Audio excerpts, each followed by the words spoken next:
नमस्कार, मैं हूं कुमार अनिल। हरियाणा और जम्मू कश्मीर के चुनाव परिणाम आ रहे हैं। जम्मू कश्मीर के परिणाम ने चौंकाया नहीं है, लोगों को जैसी उम्मीद थी वैसा ही परिणाम आ रहा है। लेकिन हरियाणा ने तो पूरे देश के जो पत्रकार हैं, जो सर्वे करने वाले लोग हैं, तमाम तरह के लोग जो हैं उनको चौंका दिया है। समझ में नहीं आ रहा है कि आखिर हुआ क्या। सब लोग अलग अलग इस पर माथापच्ची कर रहे हैं। मैंने भी उसमें सोचा कि अपनी बात आपके सामने आपके साथ शेयर करूं।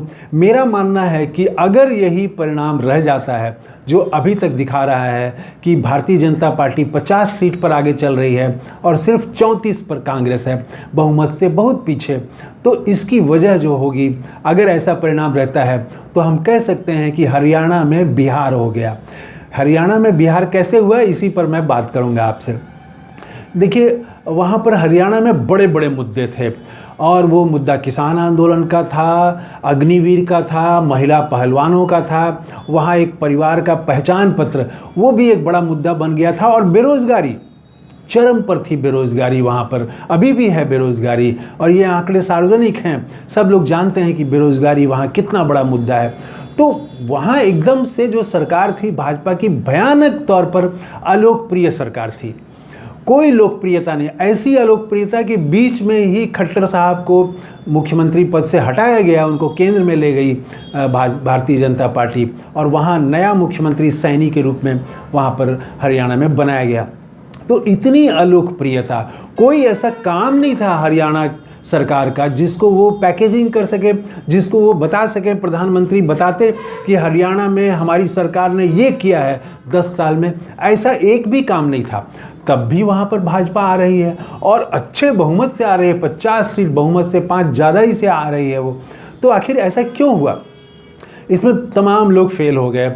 मेरा भी ये मानना था, मैं भी फेल हुआ हूँ कि मेरा भी आकलन था, जो कुछ मित्रों से बात करके, दिल्ली में जो मित्र हैं, चूँकि वो हरियाणा के नज़दीक है, और मीडिया से जो खबरें आ रही थी उसका विश्लेषण करते हुए मुझे भी लग रहा था कि वहाँ पर हरियाणा में कांग्रेस की सरकार आ रही है। योगेंद्र यादव ने लोकसभा चुनाव में कितना सही विश्लेषण किया था, इस बार उनका भी विश्लेषण गलत हो गया है। तमाम लोगों का, ऐसा कोई भी नहीं था जो मान रहा हो कि भारतीय जनता पार्टी को बहुमत आ जाएगा। ऐसा मानने वाले तो भाजपा के जो समर्थक हैं, कार्यकर्ता हैं, उनको छोड़ के किसी का भी मानना नहीं था।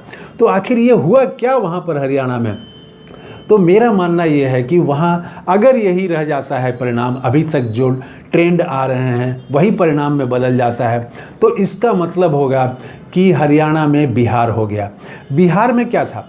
लोकसभा चुनाव में उत्तर प्रदेश और बिहार दोनों ने चौंकाया, दोनों अपने अपने ढंग से चौंकाया। उत्तर प्रदेश में किसी को उम्मीद नहीं थी कि वहाँ पर इंडिया गठबंधन 80 में से 40, आधी से ज़्यादा सीटें इंडिया गठबंधन को मिल जाएंगी, किसी को उम्मीद नहीं थी। तो वो, और समाजवादी पार्टी वहाँ पर सबसे ज़्यादा सीट लेके आएगी, भाजपा से भी ज़्यादा सीट लेके आएगी, ऐसा किसी को, 1-2 पत्रकार ऐसे थे जो ये उनको लग रहा था कि वहाँ पर नया कुछ हो सकता है। लेकिन बाकी सबका, अधिकतर लोगों का मानना यही था कि यूपी में वहाँ भाजपा 80 तो नहीं आएगी, लेकिन 70, 65, 50, 25 अगर इंडिया गठबंधन को आ जाए तो लोग मानते थे कि बहुत बड़ी बात है। लेकिन यूपी ने चौंका दिया। बिहार ने भी चौंकाया था। बिहार ने दूसरी तरह से चौंकाया कि यहाँ पर मानना था कि 40 सीटों में से 30 सीटें तो वो माना जा रहा था कि मिल जाएगा, भाजपा को मिल जाएगा, लेकिन 20 से 25 सीट तक माना जा रहा था कि यहाँ इंडिया गठबंधन को मिलेगा। 50-50 भी मानने वाले लोग थे कि 40 में 20-20 हो जाएगा। तो अच्छा माना जा रहा था। तेजस्वी यादव की सभाओं में काफ़ी भीड़ उमड़ रही थी, लेकिन हो गया बड़ा गजब, चौंका दिया बिहार ने। तो क्या हुआ? बिहार में सिर्फ 4 सीटें मिली राजद को, जिसका वोट प्रतिशत बिहार में सबसे ज़्यादा है, भाजपा से भी ज़्यादा वोट प्रतिशत है, लेकिन सीटें मिली उसको सिर्फ 4, भाजपा को ज़्यादा सीटें मिली। और जनता दल यू को, नीतीश कुमार को ज़्यादा सीटें मिली, और सबसे ज़्यादा वोट प्रतिशत वाली पार्टी राजद को सिर्फ 4 सीटें मिली। लेफ्ट को मिली यहाँ पर 2 और कांग्रेस को मिली 3, कुल मिला के, एक पप्पू यादव, कुल मिला के 10 सीटें ही इंडिया गठबंधन जीत सका। बाकी 30 पर यहाँ पर भाजपा और एनडीए गठबंधन जीत गया। तो हुआ क्या था? क्यों बिहार में जो उम्मीद थी उस उम्मीद के अनुसार नहीं हुआ? तो माना गया कि यहाँ पर सोशल इंजीनियरिंग जो था भाजपा का वो सफल रहा और तेजस्वी यादव ने टिकट बांटने में गलती की। जो अखिलेश यादव ने सही ढंग से टिकट वितरण किया कि वहाँ पर वो 62-63 सीटों पर लड़े थे, समाजवादी पार्टी लड़ी थी वहाँ, और सिर्फ 5 यादवों को उन्होंने टिकट दिया था। यहाँ तेजस्वी यादव 23 सीट पर लड़े और 9 या 10, मुझे ठीक याद नहीं है, 9 या 10 यादवों को दिया, लगभग 38-39% यादव को यहाँ पर टिकट दिया। तो ये अब दूसरी जो अति पिछड़ी जो जातियाँ हैं जिसको अखिलेश यादव ने समेटा, वो काम यहाँ पर तेजस्वी यादव नहीं कर पाए थे। तो एक जो भारत में देखा जाता है खास करके हिंदी क्षेत्रों में, और भाजपा ने जिसको ईजाद किया कि जो भी कहीं पर अगर डोमिनेंट क्लास है, प्रभावशाली और प्रभुत्वशाली कोई जाति है, उसके खिलाफ अन्य जातियों को संगठित करो। तो वो उत्तर प्रदेश में यादवों के खिलाफ में संगठित करती है, और बिहार में यहाँ भी यादवों के खिलाफ में, और वहाँ जाटों के खिलाफ में हरियाणा में करती है। जैसे बिहार में, यूपी में यादव यहाँ डोमिनेंट हैं, वैसे ही वहाँ पर डोमिनेंट कास्ट जो है वो जाट है। तो यहाँ पर आप देखेंगे कि पूरे लोकसभा चुनाव में पूरा एनडीए का, प्रधानमंत्री तक का, और मुख्यमंत्री और नीतीश कुमार और दूसरे नेता तो बोलते ही रहते हैं, एक ही सवाल सिर्फ था कि लालू राज आ जाएगा, लालू राज आ जाएगा। तो इशारे में वो बताते थे कि मतलब यादव राज आ जाएगा।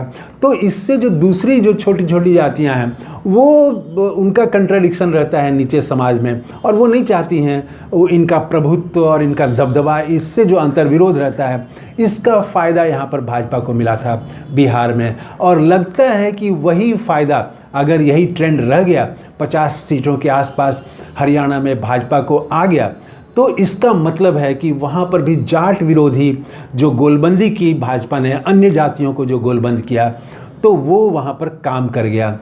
भारत का जो समाज है वो एक रहस्य की तरह है। तो वो अग्निवीर और महिला पहलवान और ये वो सब कुछ पीछे चला गया, और वहाँ पर तब ये बात आ गई कि भाई जाट को नहीं आने देना है, जाट का राज हो जाएगा।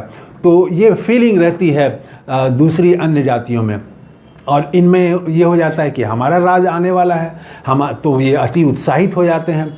तो अति उत्साह और जो दिखने लगता है तो एग्रेसिव ढंग से, कहीं बाज़ार में वीडियो बहुत सारे आ रहे थे जिसमें कि बाज़ार में कोई भाजपा का एक समर्थक अगर बोल रहा है तो 10 लोग उसको घेर लेते थे।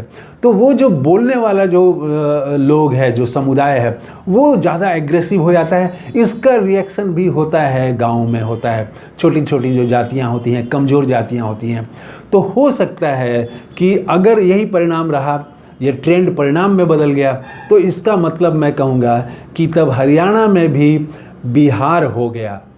वहाँ पर तब अगर कांग्रेस वहाँ पर शैलजा को मुख्यमंत्री के तौर पर वहाँ वो प्रोजेक्ट करती या टिकटों का बंटवारा इस तरह से करती, तब परिणाम कुछ और हो सकता था। अखिलेश यादव की तरह परिणाम दे सकती थी वहाँ कांग्रेस, लेकिन वहाँ हुड्डा का ही चला टिकट वितरण में।